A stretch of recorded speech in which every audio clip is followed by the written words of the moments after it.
Today we are doing a weekly roundup on news because there's actually a lot of news in the bike world. It seems to all come at once. Yeah, everything piles on at the same time, and they are very different from each other, these two pieces of news, as you can probably tell from the screen behind us.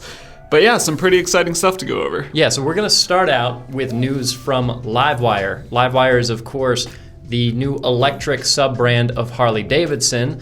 Their only current production motorcycle is the LiveWire 1, which used to be the Harley-Davidson LiveWire, and that bike is the same as it used to be. It's just a lot less expensive than it was when it was a Harley-Davidson. Right. I'm really excited to see some new news coming out of this because the LiveWire 1, the only bike that LiveWire has right now, has been out since 2018, and besides the price change and more boring colors, actually. They went from like green and orange to a black and white now. So those are the only changes they've got in the 4 years the bike's been around. Yeah. And so it's good to see some new news coming from LiveWire. And we'll talk a little bit more about what they've been doing in the past after we get to what is the actual news. So LiveWire just dropped a teaser video for what is going to be their next upcoming bike, and the official reveal of this is going to be a week from today. So 5-10-2022, Tuesday of next week.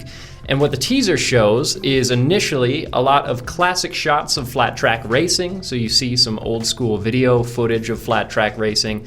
Then you get some funky, trippy, confusing patterns on the screen. But in one of those patterns, you see a little bit of a bike doing a burnout. And I think that's the bike that they're going to be revealing. Yeah, it does look from the rear end a little bit different from the LiveWire 1. Swing arm setup is a little bit different. So yeah, that looks like it's the new bike, although we only get like a little pixelated glimpse of it. It's very little. Really tiny.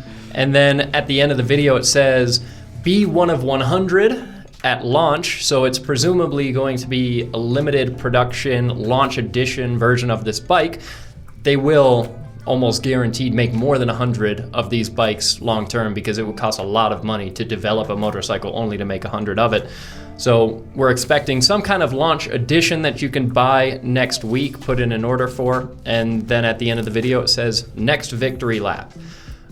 So yeah, 5-10-2022 is when we're expecting the actual reveal of what this bike is going to be, but there's some things that we know about it already. Yeah, so months back, even probably more than a year ago, LiveWire put out kind of their plan, their strategic plan, or actually I think this was all done under Harley-Davidson while LiveWire was still kind of a sub-brand within Harley. But they put out this as one of their images there, which shows a flat track bike. It's got the old school flat track design. It's even got a number plate on the side and a spot for one up front. Yeah, I think we're gonna see a hopefully much less expensive and kind of stripped down version of the LiveWire 1, if I had to guess. Yeah, and it should be a completely new powertrain. So this is an architecture that they've been working on for a while that's called the Aero drivetrain, and what's pretty unique about it is that it uses the battery in the center of the bike as a stress member of the chassis, just like a lot of modern bikes do with their engine. So on the photo on the right here, you can see that the head tube and the swing arm are all connected to that central battery pack there.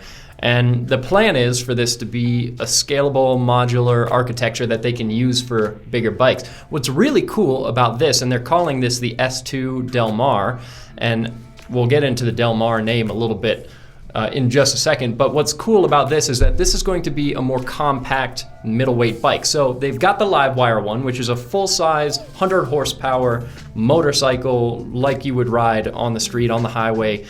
It's a big full-size bike. It's heavy. It weighs 546 pounds.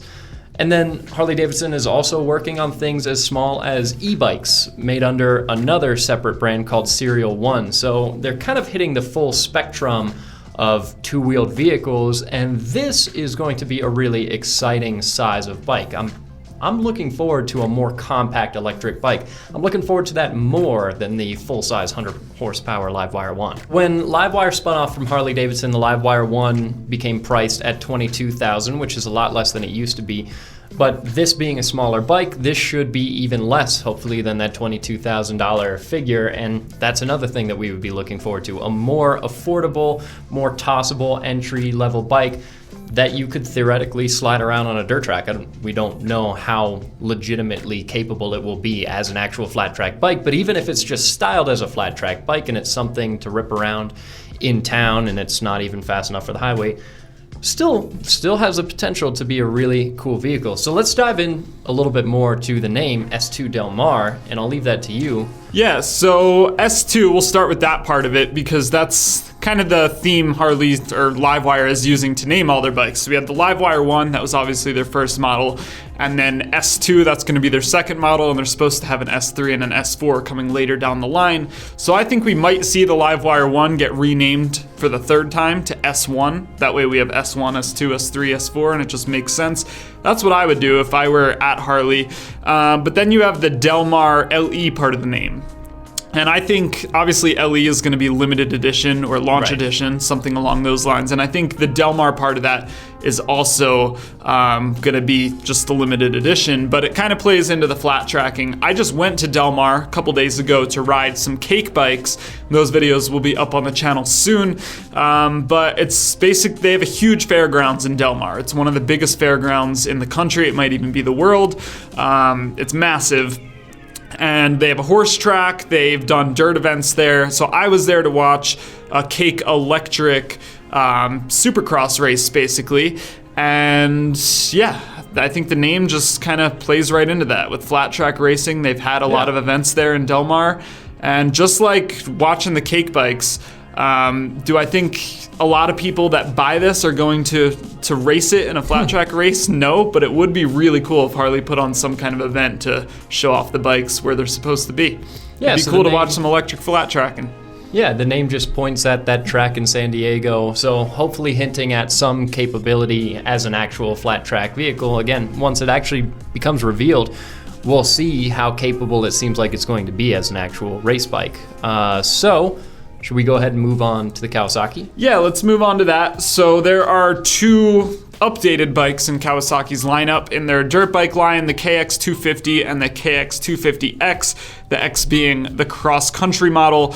And there's some big changes for this year. Updated engine, they say this is the most powerful 250 KX250 yet. They updated the gearing to make it a little more race-friendly.